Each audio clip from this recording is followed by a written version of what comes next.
it's Jen and welcome back to my yard. And today we're talking about things that are ugly, that you don't like.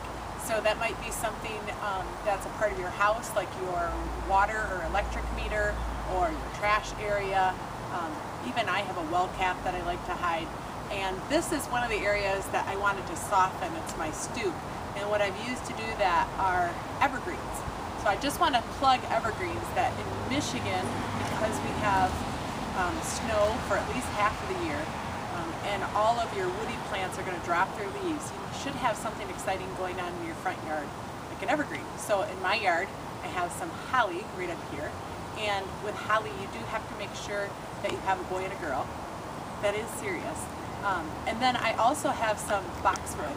And let me show you what my boxwood do. From right now, from this perspective, you can see my stoop, but let me show you a shot from the road. So here's another spot of ugly in my yard. It's our trash area. And when I asked you what you have in your yard on Facebook that you would like to hide, a lot of you guys mentioned this one. So you can see my husband has built a nice little cement pad for our trash can to live on, but we have yet to hide it. So our long-term plan is that we'd like to put like an L-shaped wood frame around the trash to hide it from the street and hide it from the neighbors, but that's not going to happen this weekend or anytime soon, in fact. So for right now, I've just stuck in a trellis and I'm about to grow something climbing up it. So I might do clematis, which on the picture up above, you can see a nice photo of that. Otherwise, there's plenty of other climbing plants, and I've listed my favorite ones just down below. So while we're by the trash can, I wanted to tell you two things. All of this plastic that you've had from planting your annuals, bring it to Cootseers. They have a recycling center right there, so you don't have to fill your garbage can with it.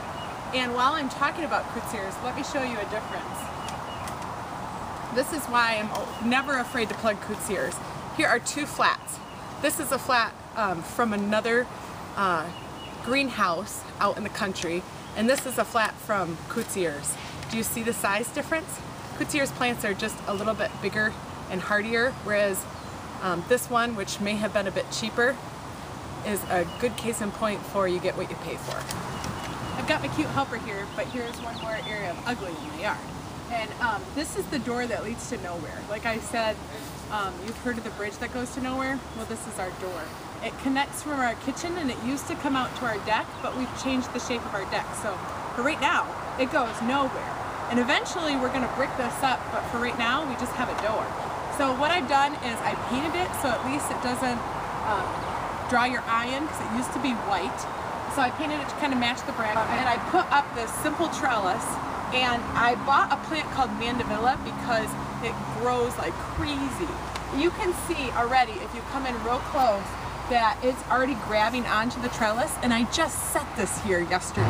When you plant this, a lot of your climbing plants are gonna come from the greenhouse on this wire mini trellis, and that's how it came when I bought it from Cootseers.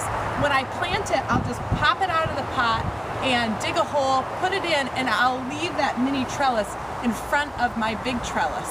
And eventually it'll climb over onto this big trellis, and you can take like a wire scissors or wire cutter, I should say, and cut it and just kind of gently pull it out.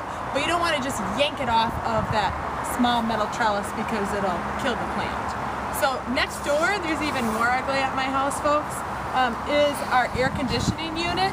And I didn't go with evergreen to block the door, and I didn't go with evergreen for right now, at least, in front of the air conditioning unit, because this area of our yard we pretty much use for the summer. So during the winter, I'm not so concerned about not seeing it. What I used to block the air conditioning unit is this nice tall ornamental grass, which will keep growing in height, and then late summer, early fall, I'll get some plumes on it, and I leave that up all winter long. If you deadhead your grass, your ornamental grass, too soon, it'll generate new growth, and so you want to make sure your grass is entirely dead before you cut it. So I like to leave mine up all winter long. I think it looks really beautiful. And then come spring, my husband and I will kind of tie it up, and if it's not too close to your house, go ahead and burn it. It's crazy to watch. It'll burn right down to the crown of the plant, and that actually helps it regrow faster. So this last spring, we burned a few of our grass, and we just deadhead cut off a few. And we really noticed a difference. The ones that had been burned are growing up much higher already.